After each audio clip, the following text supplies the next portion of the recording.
please, sir. That's what they do in Nigeria. And then these criminals walk about like they are God. They are like, this God on earth, so to say.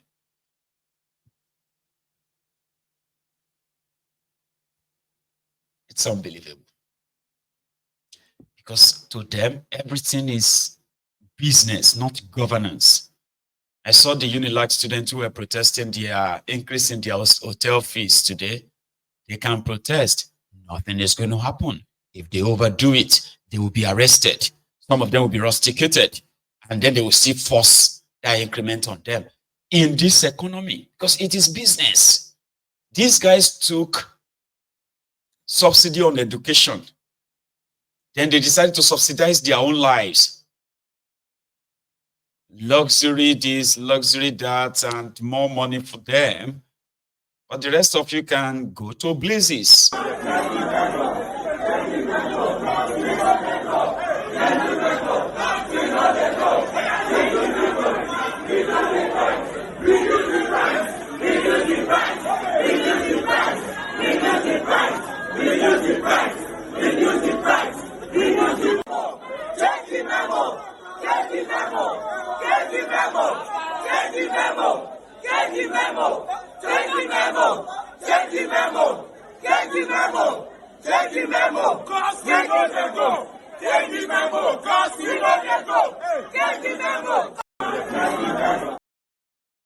That's the most they can do. No. We no go agree. We no go agree. So then the next thing you're going to hear, solely. Everybody go respond. Solidarity for ourselves. Solely. But they still have to. So when somebody said Nigerians are conquered people, it is obvious. I know people have told us here that, you see, it's not easy. If you are in that country, let us be honest, how many times did you see, even us when we're in the, how many times did you see Nigerians go out there to go and fight these guys? The answer is that it was never this bad. It was bad, though, but it was never this bad. Secondly, there was no social media that should have, there was no social media to actually really give us this consciousness, right? We didn't have social media to give us this level of consciousness 10, 20 years ago. Do you understand? Today, people know what is going on.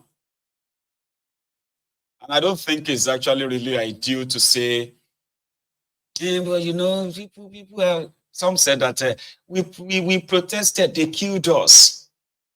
We decided to vote and then they rigged us.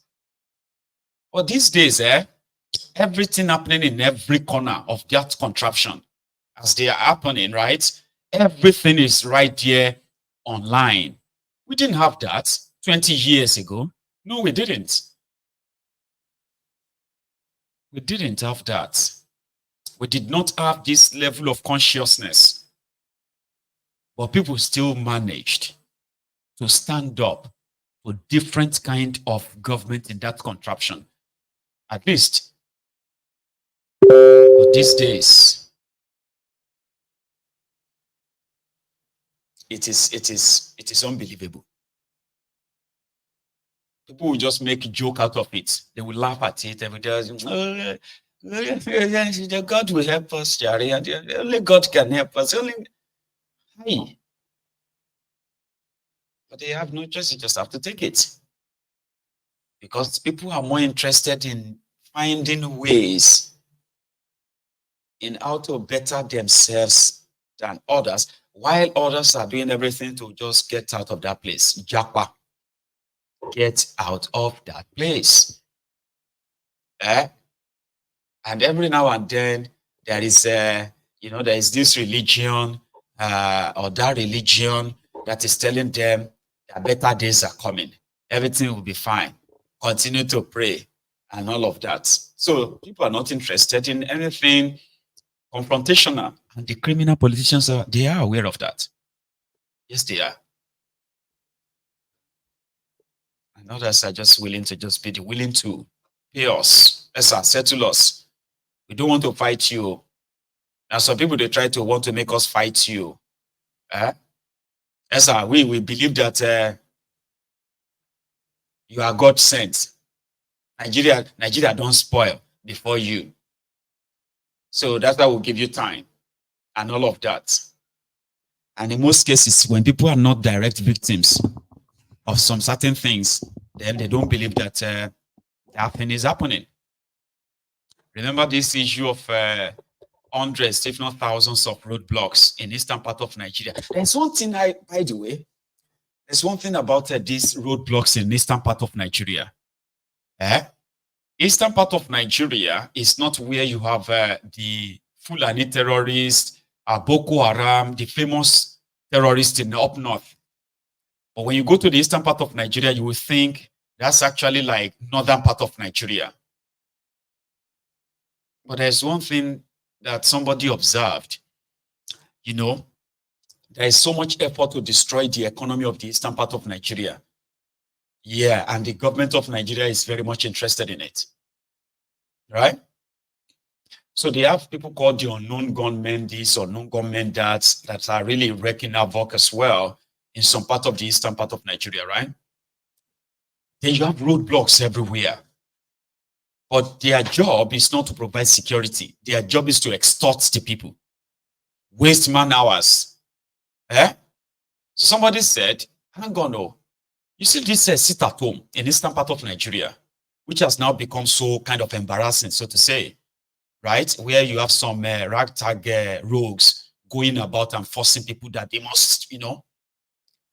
Papa, as much as you have so much roadblocks in eastern part of Nigeria, on the day of sit at home, they will all disappear too. And that tells you all you need to know. That is, if we now want bond on ourselves, we couldn't have bond on ourselves. It's none of our business. We are here to make money. This actor, Kanayo observed that. And I believe he's probably a victim of it now that he had to speak out. How can we be like? Are we still part of Nigeria? Good morning, everyone. I left Felele Olorishogo area of Ibadan this morning at 7:15. And this is exactly 8:15. And I am in Lagos. And I found out one thing. Over a distance of 80 kilometers, I didn't see one checkpoint, one police checkpoint. I did not see. I did not see an army checkpoint. Have you ever applied the Onitsha-Enugu Express Road? Did you ever count the number of police checkpoints or military checkpoints on Enugu-Onitsha Road? I'm still on the road. This is Lagos. Have you ever counted? Why is the Southeast so militarized, so policed, that you cannot go for more than 200 meters without a police checkpoint? I need to ask this question because the delay in journeys and the humiliation people go through needs to be pointed out. I'm saying a distance, same distance from Enugu to Onitsha. Have you passed through Amobi and so on? The boundary between Enugu and Anambra. The number of police checkpoints, collection points, the military. So they humiliate our people so badly that most times everybody in the vehicle is asked to come down and hands up. Tell me now, and I'll believe it. Is this hatred? Is this dislike? This is not good. Let us understand, is the Southeast still part of Nigeria? And what are the leaders who can speak and make representations on behalf of Ndibo in Abuja and thereabout? Have you seen the state of roads, federal roads? This Lagos Ibadan Express Road is a federal road. So also is Enugu Onitsha Road, Port Harcourt Owerri Road. Have you seen the state? There's no single pothole from Felele in Ibadan, your state to Lagos. No single pothole. Have you applied the roads I've just mentioned between Enugu, Onitsha, and so on? Leaving the head bridge and so on. These are federal roads. Clarify me. What have we done? This is bad news.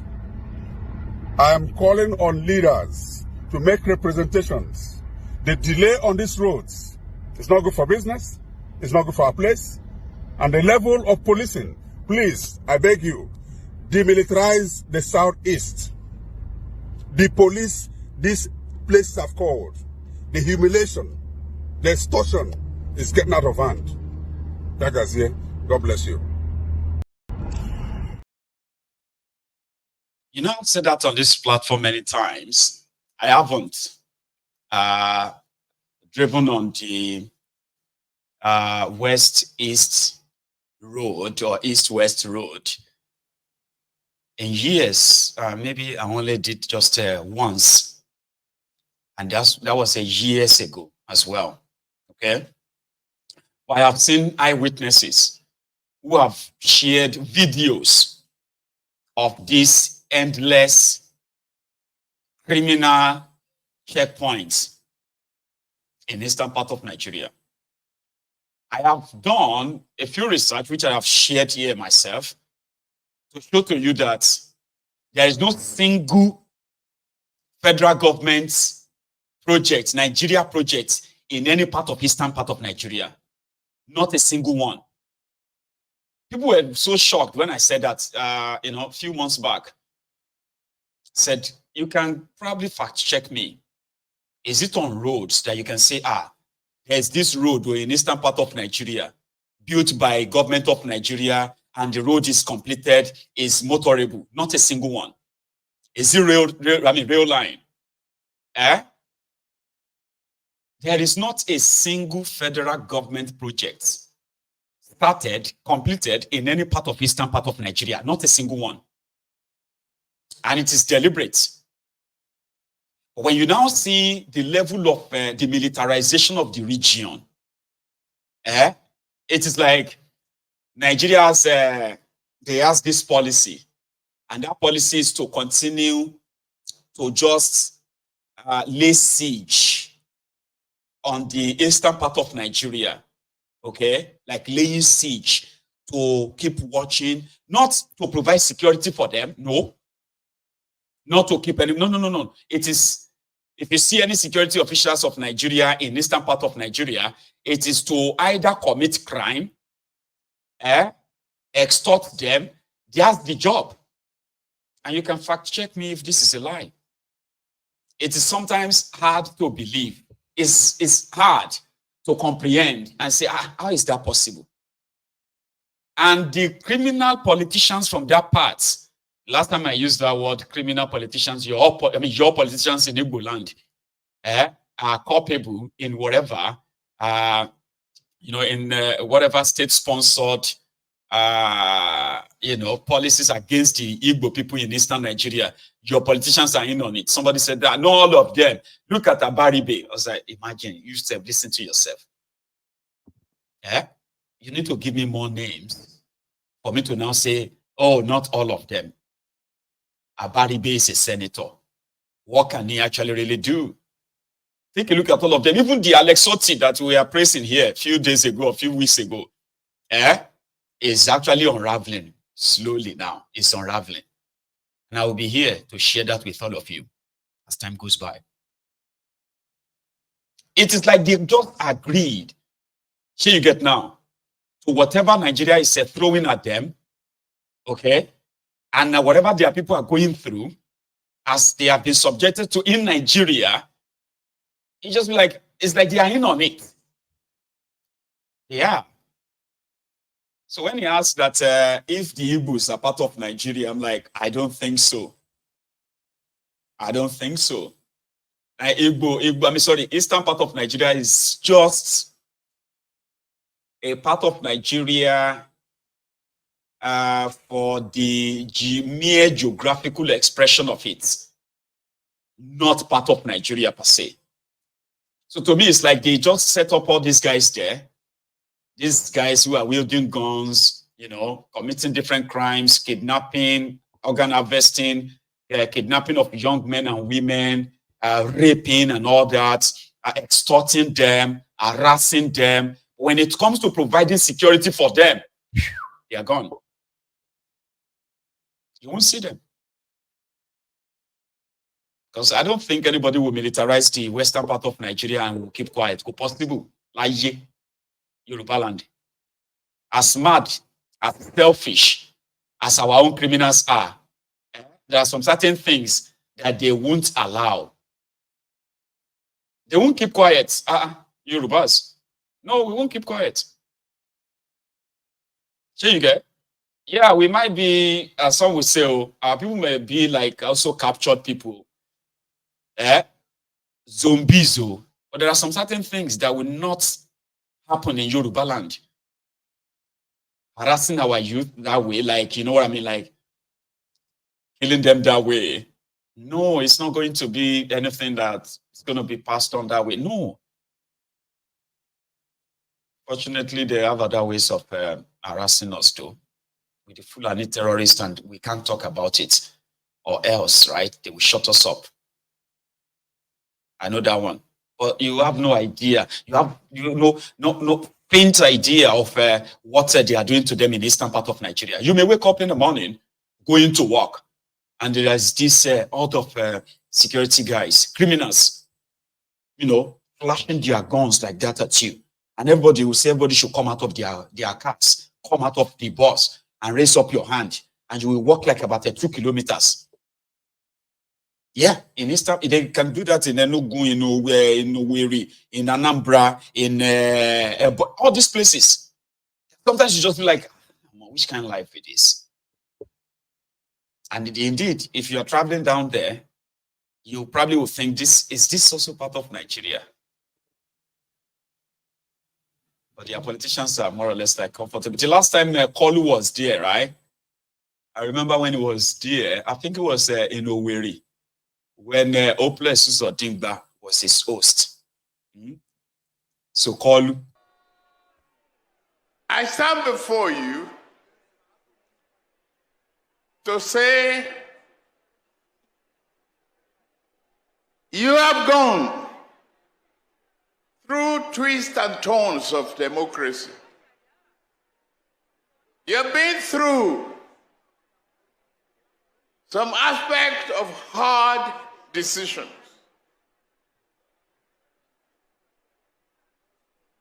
Each time I watch the news and see one frame or the other, one pain or the other, associated with the removal of subsidy, just remember that among you, your families are pregnant people. The day of birth is the day of pain. You go through the labor pain. When you see or you hear the voice of the baby, your pains are gone and you are relieved.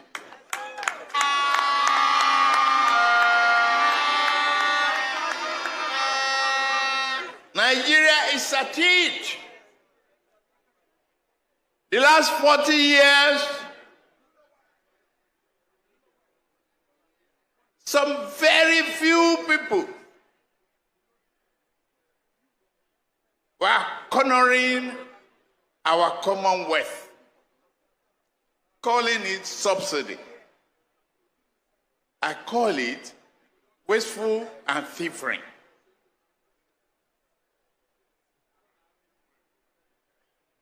But right now, we are going through the pain. We are sharing that pain. But today, we are inaugurating a man's second term, a renewed hope. And that is why I am here. To guarantee you that hope, that things are looking up. Things are getting better. And it will get greater and better for the common good of the Nigerian public. We just need to work hard, be more patient, persevere, and you have consistency in governance.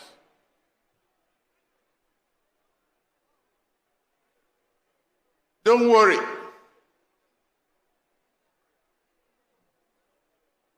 With me here is hope.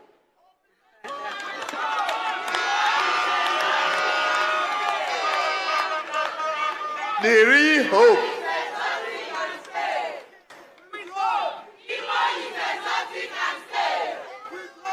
Say it again.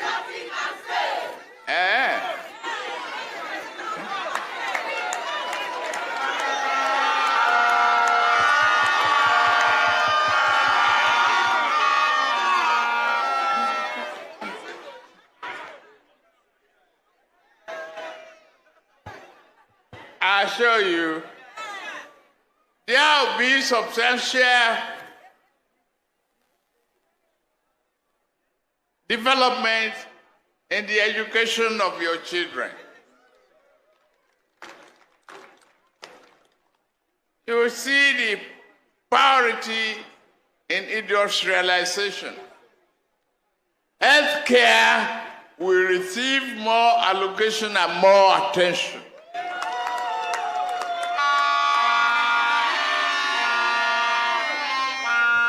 Don't worry about what you're hearing about the Japa syndrome.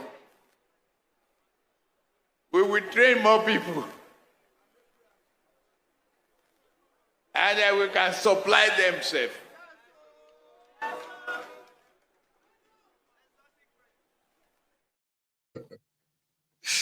Could you make any sense out of everything he said? This was like months ago when Hopeless Uzodimba was doing his second term inauguration, remember? You know the pain. I know some of you have family member pregnant. The day of delivery is pain. God damn it, man. And they were just words too, right? There will be a better for your children education. There's nothing. Nothing. So this is the fate of the Ndigbo in Nigeria, that they have, though they love to, you see what others love to kind of make you feel like in Nigeria as Igbos, is that you don't need Nigeria anyway. You know, they will tell you that the Igbos don't need Nigeria.